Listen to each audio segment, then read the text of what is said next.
Welcome to Big Blend Radio with your hosts, Lisa and Nancy, editors of BigBlendMagazine.com.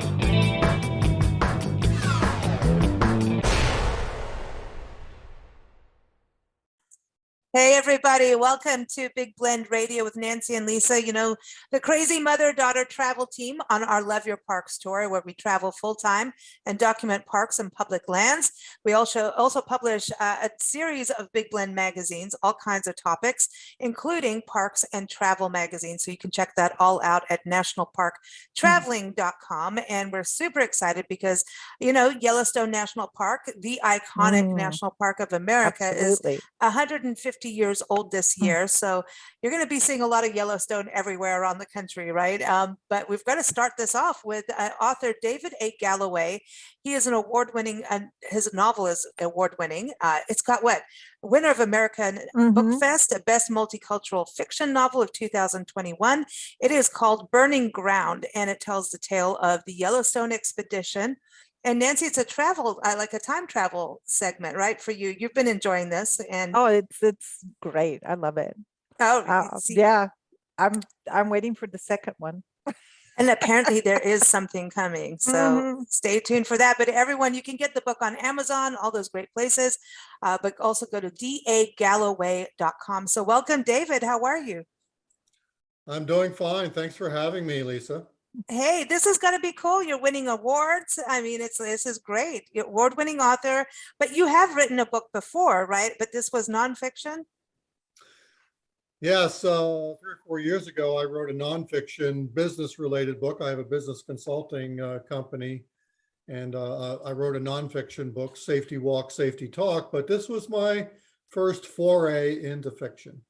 Oh, wow. Oh, well done. And what led you to write about Yellowstone? Oh my.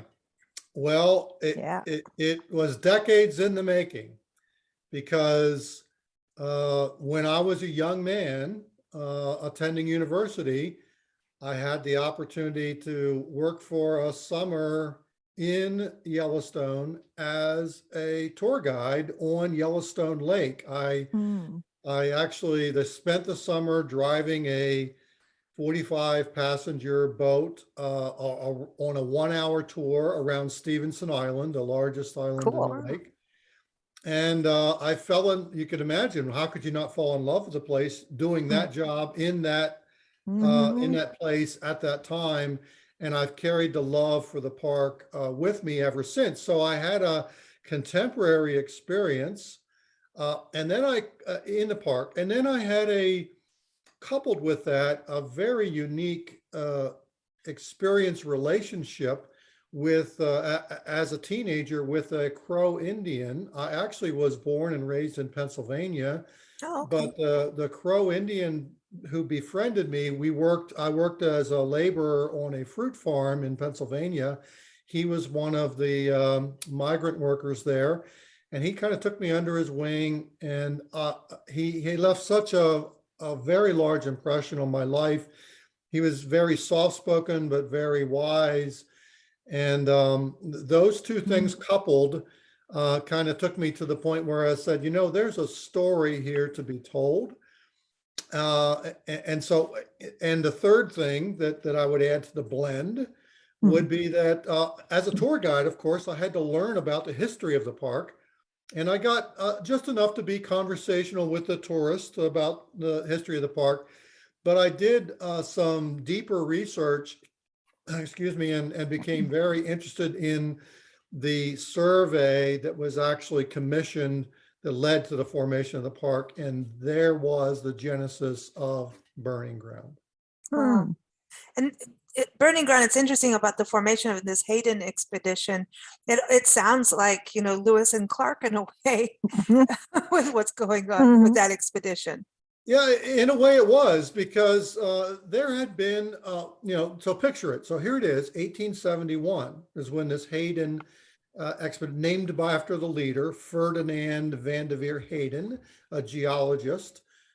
He was commissioned to lead a scientific exploration of this land that, frankly, to that point, there had already been myths and legends and folklore about what was really there, from fur traders and trappers and and mountain men, but very little evidence. It was all mostly hearsay.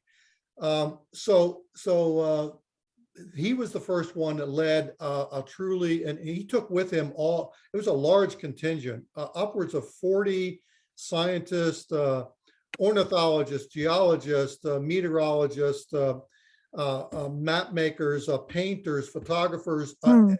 They really documented, spent about 38 days in the park with a equal-sized military escort, because there were still hostile Indians in the territory, and of course all the other dangers there. And so that Hayden expedition of 1871, in July and August of 1871, directly led, once the findings from that survey were taken back to Congress, and they saw the paintings, the first photographs of the park.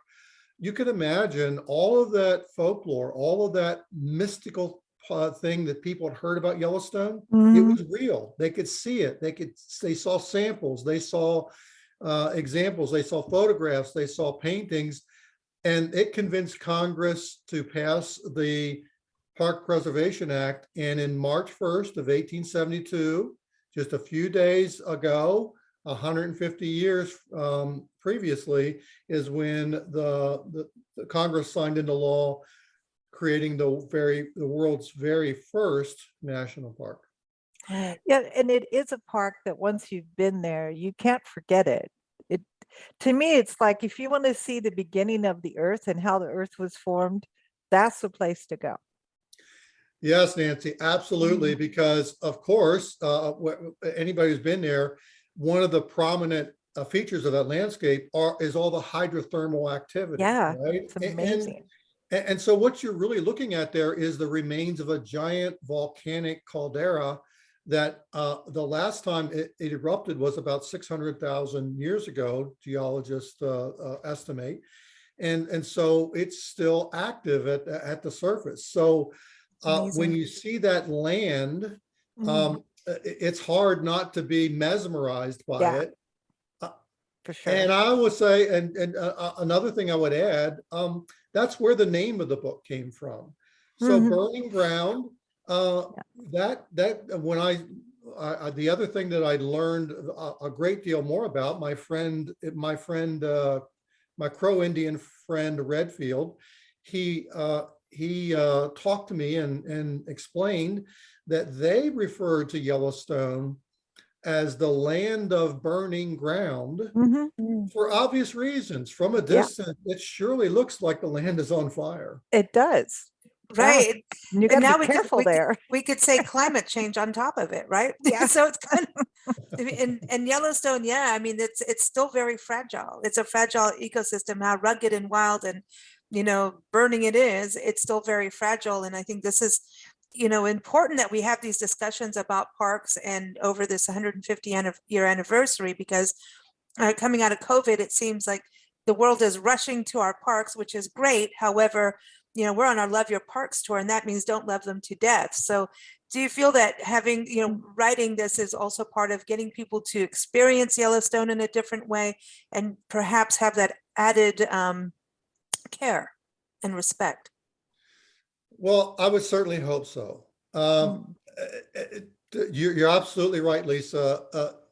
A few statistics just to give some people an appreciation. You say loving our parks to death, and that's a potential challenge that we have right now. I have a view on that, but before I get there, let me just share with you some perspective.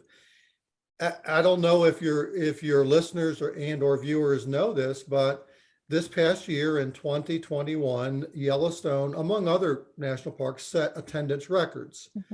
Probably somewhat precipitated by the COVID pandemic and people just wanting to be outdoors and do something, right? So nearly 5 million people visited Yellowstone last year.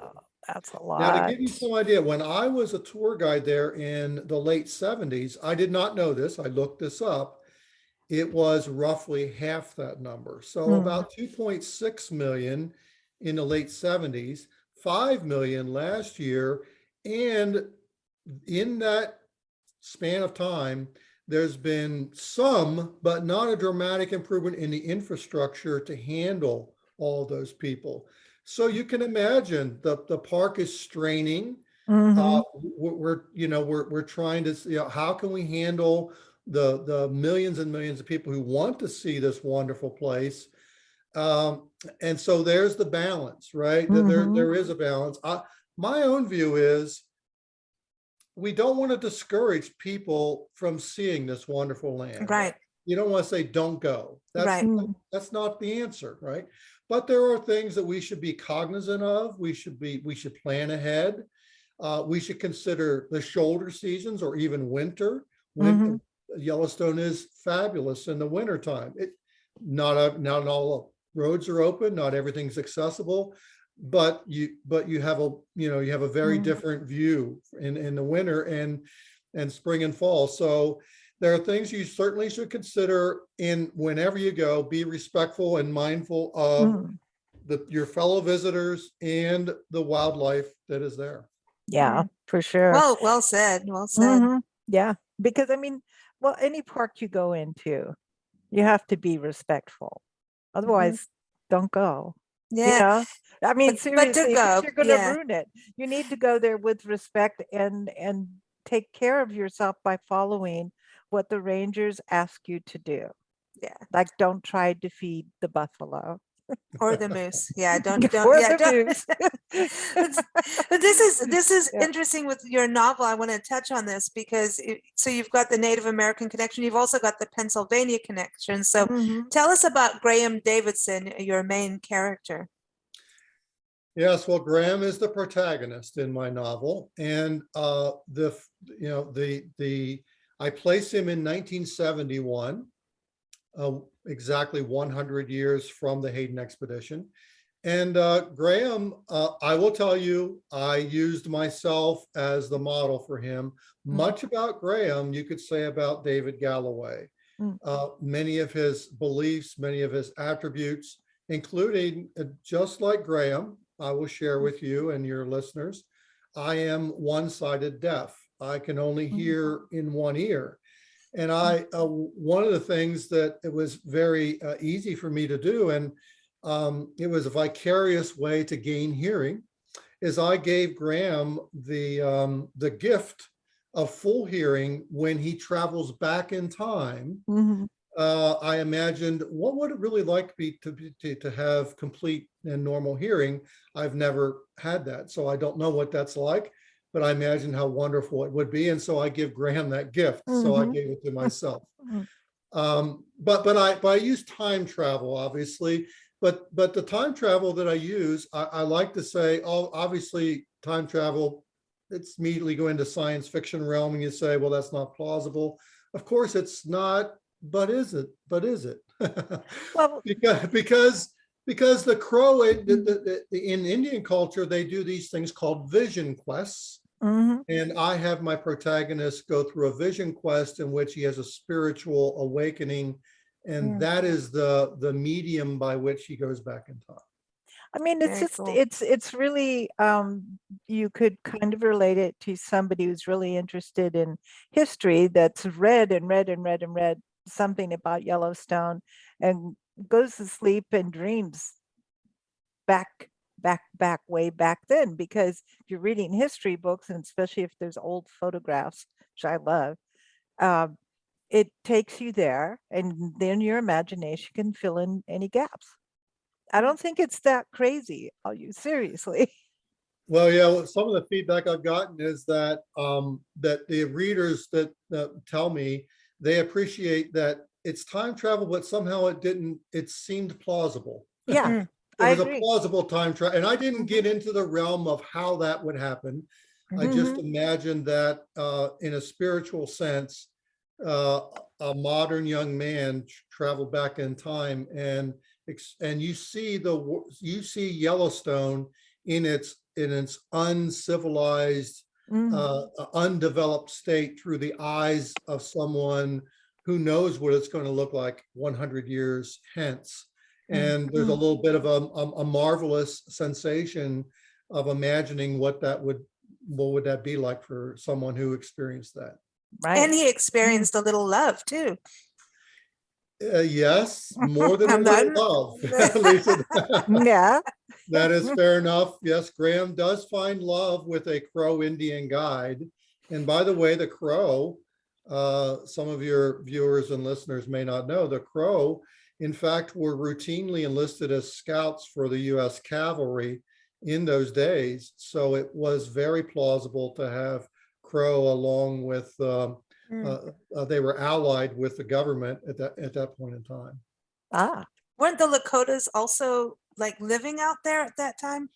The interesting, so Yellowstone was home to a number of cultures and tribes. So the Crow considered Yellowstone part of their territory and their land. So did the Lakota Sioux, the Northern Cheyenne, the Mountain Shoshone, the Piegan Blackfeet, the Nez Perce.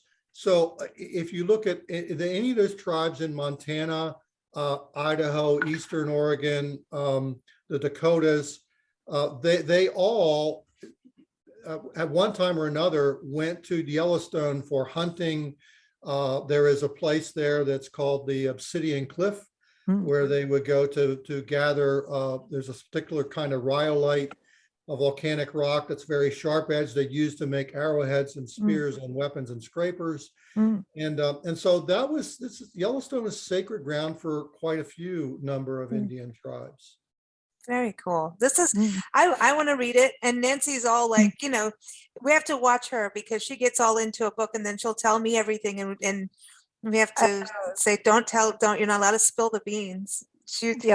But she was very good this morning. She says, am I allowed to talk about the time travel? I'm like, yes, it's in all the press releases. You're allowed. Well, because, I don't want to spoil it for people, but I think that the book is going to encourage people who have not had the opportunity to go to Yellowstone to go there. And I think that would be really awesome to be in Yellowstone while you read it. Would that be cool? Well, Nancy, I'm glad you brought that up because a couple of folks who read it said, I am going to Yellowstone for the first time and I want to read this because I know it'll add to my experience when I'm there, because having traveled the backcountry while I was there, I traveled all around the park. I know a fair amount of not just the well-traveled paths, the Grand Loop Road and the usual sites, Old Faithful and Grand Canyon and so forth, but I traveled the backcountry, and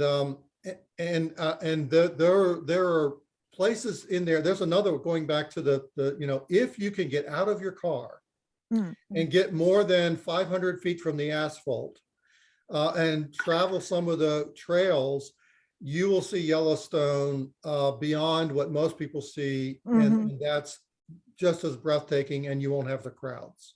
Yeah, it is about hiking. I mean, if you can, and there's some, the national park system, we actually created a Facebook group called hashtag 1 hour walk, because as we started our tour, which was solely for national park units at that time, now we cover all parks, because really all parks matter. They really do, whether it's your neighborhood park, the same funding issues happen, the same, it's all of these issues that face our parks. It's about really us as human beings need to be more connected with our parks, and for protection and to enjoy and, to learn about our country. And parks like Yellowstone and Yosemite, they all not only have nature, but they have history too.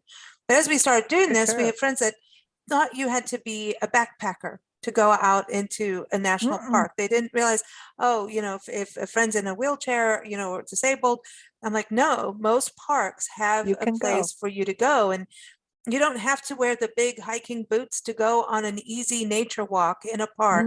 There's something for everyone in these national parks. It's kind of almost written in the bylaws, like it's for everyone. The parks are for everyone. And so I think that's, what you're saying is so true. You can drive it, but there are easy trails. You don't have to do the overnight, wilderness, sleep with the bears thing, though I want to. It's cool. That's absolutely right. In fact, at the northern entrance to Yellowstone, when the archway there was dedicated by President Roosevelt at the turn of the last century. Inscribed above that archway are words taken from the proclamation when Yellowstone was set aside, and it paraphrases, but basically it says, for the benefit and enjoyment of the people. Mm-hmm. And it doesn't say in there for the benefit and enjoyment of backpackers or mountaineers or Mm-hmm. only those who are adventuresome or only those who are, I mean, it's for the people. And so we are blessed as a nation to have the world's first national park. And indeed, anyone of any age and any capability can find something to enjoy in that park. And our Park Service does, I mean, I know their budgets are small and they struggle sometimes, but they do an absolutely amazing job of tending to our parks. They really do. I take my hats off to them because to me, the wilderness areas that you don't see unless you really hike are amazing. And if you're not careful, you could run into trouble. So, and they have such a huge area to monitor. I don't know how they really do it.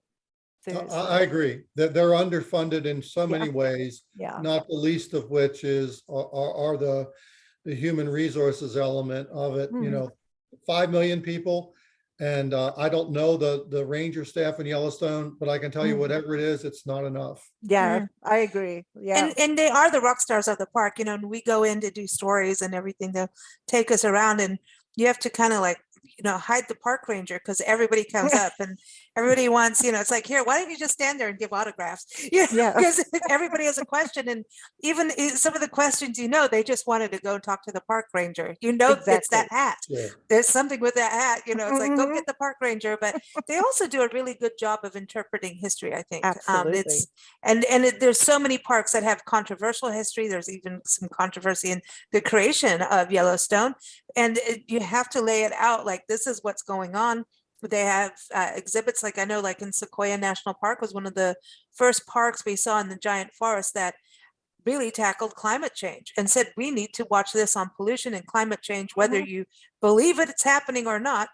We have to do this. So they really do tackle it in a very good manner. I wish we could all learn that. They're very tactful. Yes. You know, telling our history. They're helpful in so many ways. I can tell you a little confession. May I make a confession here online? Ooh.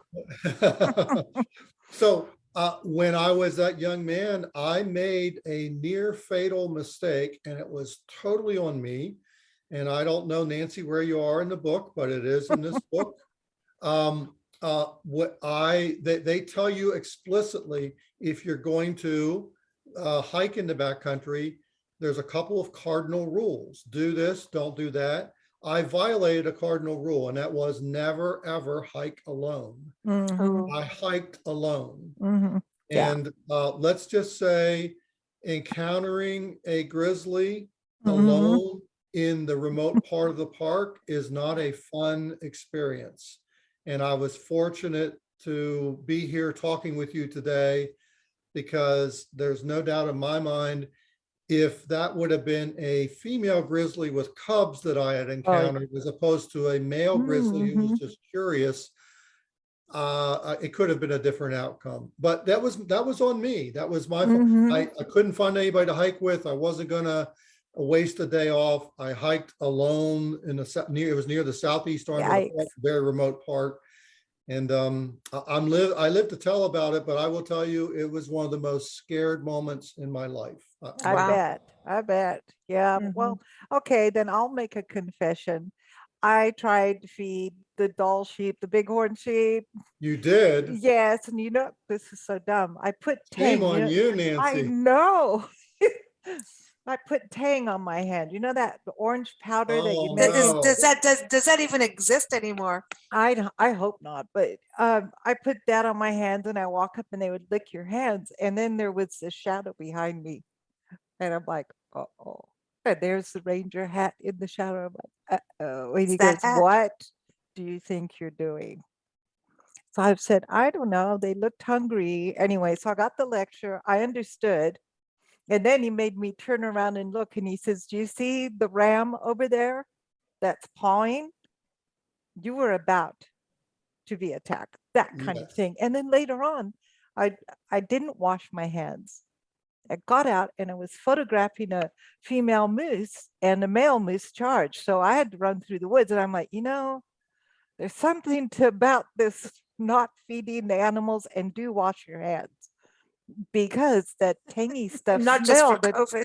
I know, but it was just, I'm such an animal freak that I just wanted to get way too close. And now I look and I'm like, how dumb can you get?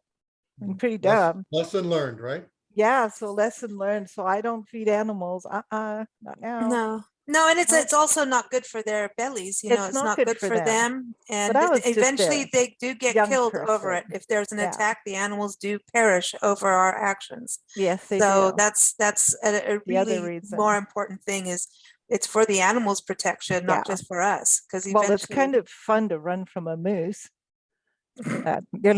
That was enough for me right there. I'm like, this is dumb. I'm gonna get this hurt. probably happened all on the same day, you two. Somebody was out there filming. Yeah. He's running from bears and you're running from moose. That would have been, Well, But I think now we see people get really close. I've seen it like even in the Smoky Mountain. well, even in zoos, people Yeah. try to get in the cages with the tigers, and we're like, okay, No, something's wrong there.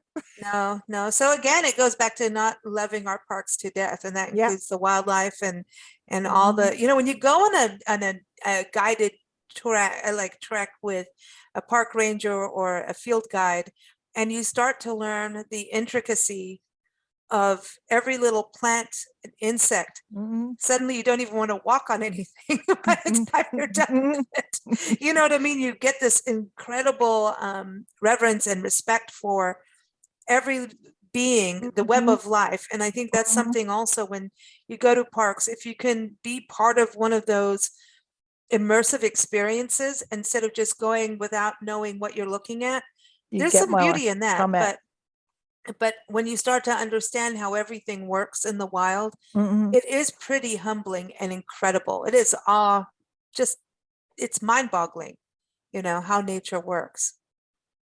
Amen to that. Because Yeah. as magnificent as someplace like Yellowstone is, or many of our other national parks, that it's more fragile than it looks on the surface if you don't really understand the connections between our actions and things that collectively tens of thousands of people do, has a real impact on that landscape. Absolutely. So- That's for sure. We want some gossip. We heard there is a part 2 coming out of Burning Ground. Well, it's not just gossip. I'll confirm the rumor for you. Cool. So the novel Burning Ground, when I finished it, truthfully, I intended it to be a standalone novel. And then there was frankly, such wonderful feedback from the readers that everyone kept asking what I just thought was, where's this question coming from, is when's the next book? And David Galloway did not plan on writing a next book, but I thought about it for about a week, and I thought, Why yes, not? of course, there is another book here. But what is coming is the sequel. In fact, I've committed myself to a trilogy, so it's not only cool. two, it's going to be Right a on. trilogy. Awesome. So Burning Ground takes place in 1871. The sequel is Fatal Ground, and ominous sounding name for good reason. It takes place in the years 1872 through 1876 in Yellowstone area and in southern Montana. And it's all historically based. And then the third name in the series, yet to be named, will take place in 1877. And those will all be in the same region, in the same area, and follow significant historical events in those respective years. And Graham will be there when it happens. one of the things that I take great pride in Burning Ground, and I hold myself to that standard in the future books, is that I spend at least as much time doing the historical research as I do writing. And so, Nancy, I don't know if you I hopefully you had that impression when you're reading the story, but I wanted it to be authentically, historically accurate, and that takes a lot of work, but I insist that that's the way it will be. But and I love that, because I think historic novels is a great way for people who normally don't like history to like history and still get the history lesson. Yes, Nancy, thank you so much for bringing that up, because that was my goal. I thought, so much, I don't know about you, but history can either be very boring and dry and factual, or it could be wildly entertaining and educational if you engage people in the right way. And so my goal was really to blend both to make people to make it such it's an entertaining saga. Yes, it's fictional, but everything that Graham experienced is historically based, as near as I could research it. And having been in the park, I could write with authority about the landscape. And having done the research, I could write with some authority about these are the people. This actually happened on these days, and this is what they saw. And I was hopeful that people would enjoy the story and learn a little bit about the history of the park at the same time. I think that's valuable, because when I was in school, I remember certain history teachers that would give you this mimeograph sheet of dates and a one-line explanation for a whole year. And it was boring. So I grew up not liking history until I started reading historic novels. And then you need to, ferret out, is historic novel true? Right. And what parts are what? The good ones are. The good ones are based on history, but they make the people alive. Well, that's so yes, that was an achievement. I believe I hit the mark on that with this story.